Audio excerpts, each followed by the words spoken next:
Hello, this is DerTebbers, and this is your Farming Simulator 2013 mod spotlight here in beautiful Long Castle.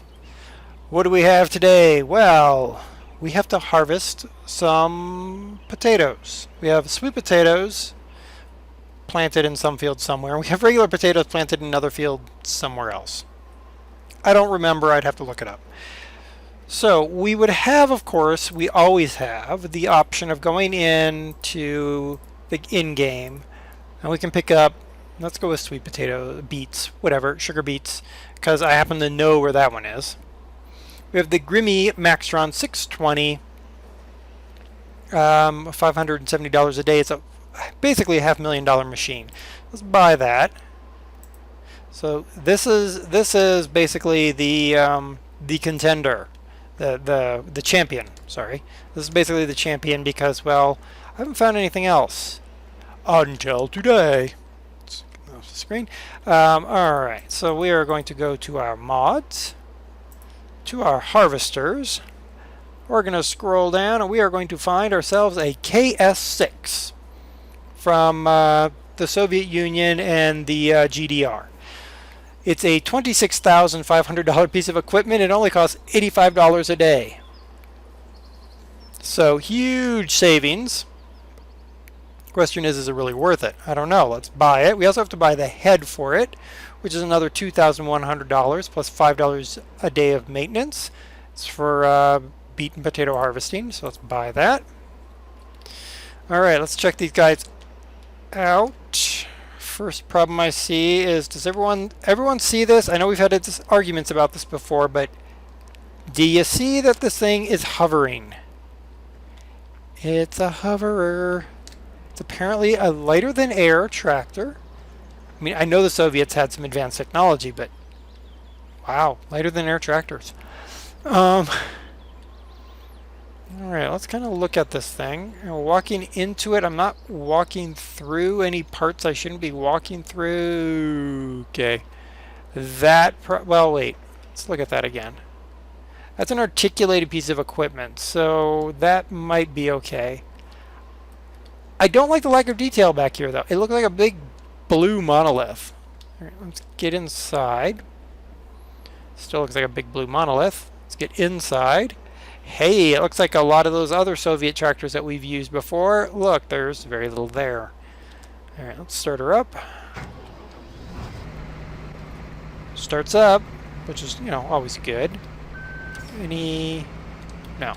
Holy moly. Okay, I'm going to hit the reverse. Oh, it started to go crazy, but then it decides to settle down. Alright, well, I'm cool with that. It just looks kind of derp, doesn't it? Alright, beacon. We got a beacon. 1, 2, 3, 4, 5, 6, 7, 8, 9. None of that. Do we have lights? We do have lights. That's good. Alright. How do I pick this thing up? Alright, let's look at this thing, though. You can completely clip through that entire unit, but nope, I lied. I thought I could clip through this, but I can't. Okay. So you can clip through the entire front unit of this tractor. Again with the monolithic blue. Pressing other buttons, trying to get it to actually do something, but doesn't seem to want to do anything. Alright, let's pick up the head for this guy.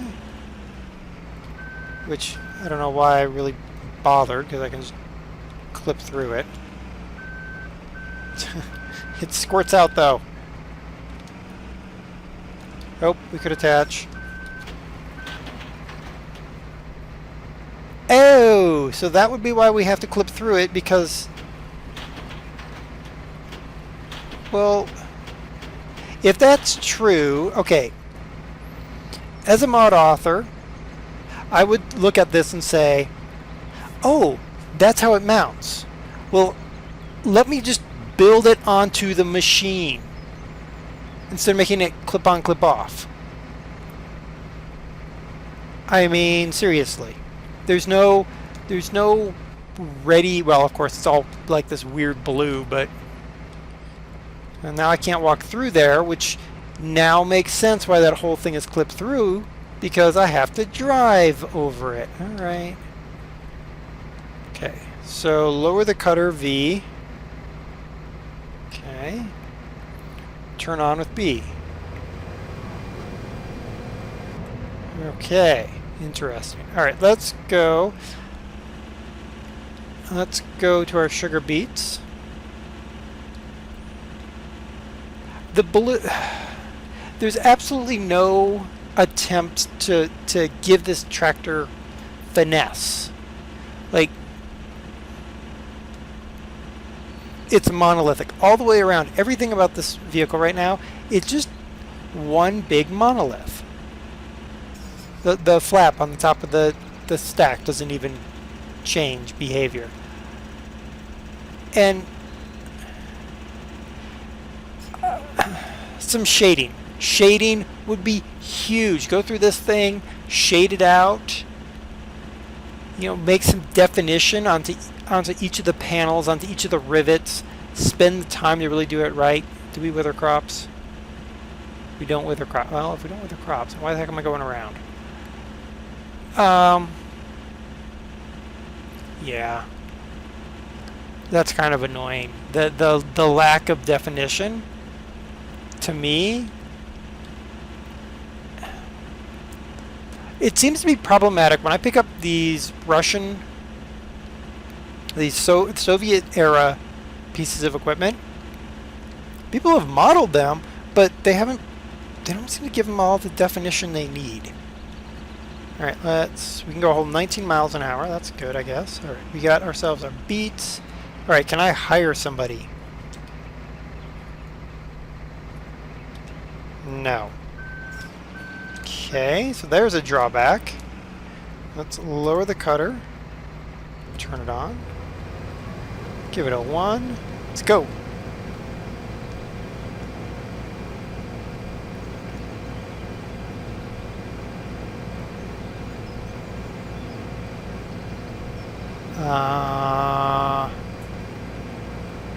Okay, raise it. Turn it off.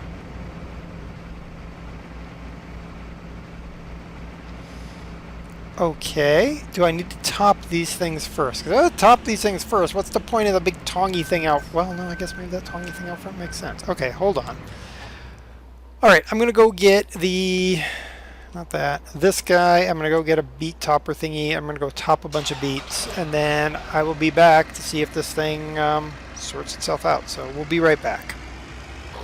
Alright, so we're back defoliating these sugar beets. I had to switch tractors because I realized I was withering crops with the case. So yeah, note to self: case is a bad tractor to have if you're doing old school style sugar beet harvesting. No, just something to be aware of. It does wither the sugar beets. So. Anyway, so we're gonna cut a little bit of this off, and then we're gonna see if that fixes this tractor harvester thing. Then if it doesn't, we'll try random other things until we finally give up and decide whether it's broken or not. Did I get all that? Most of it.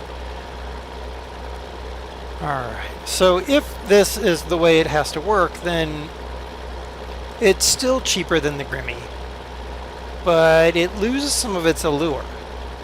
Because really the allure of the Grimmy is that it does the topping and the harvesting in one shot. Whereas potentially this is going to require the topper, which is another $20,000, which is really nothing to sneeze at. Turn that off. Oh crap, now we got a tab. There we go. Alright. Let's go and see what happens. Then we'll try a bunch of other things if this doesn't work. Let's hope it works. Alright, so let's lower the cutter. Turn it on. So it's on. I'm going to hit 2. Oh, there it is. Okay, yep. You got to defoliate first, so it does not have a built-in defoliator. Alright. So let's see what capacity we're looking at here. There's my calculator. We'll get to the end of the row here, because we also have to pipe out. Now another drawback, of course, is you can't hire a worker. Now, the drawback is limited with course play, because I could conceivably course play this. But the Grimmy natively supports a hired worker, which is huge. Not everybody has course play. Not everybody wants to set up course play. So in that case, this tractor kind of loses out. Okay, stop that. Turn it off. So we are at 33.45, 41%. So about 8,100, give or take. Now what does the Grimmy... I don't know what the Grimmy's capacity is. Huh. Alright, we'll find out in just a second what the Grimmy capacity is. Let's turn the pipe out. It's also very jumpy.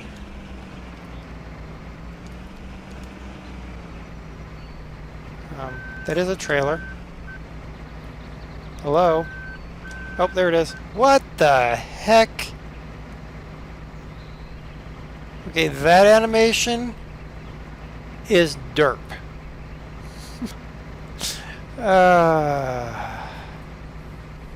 Yeah, it looks kind of like kettle corn. Like that kettle corn you get at Halloween. Ugh, I hate that stuff. Anyway, okay, so that's the pipe out of the KS6. Let's let it finish here. Alright. Bring that pipe back in. Okay, turn it off. Oop, wrong direction. Now, if I remember correctly, this has a much bigger capacity. The pipe doesn't look as silly.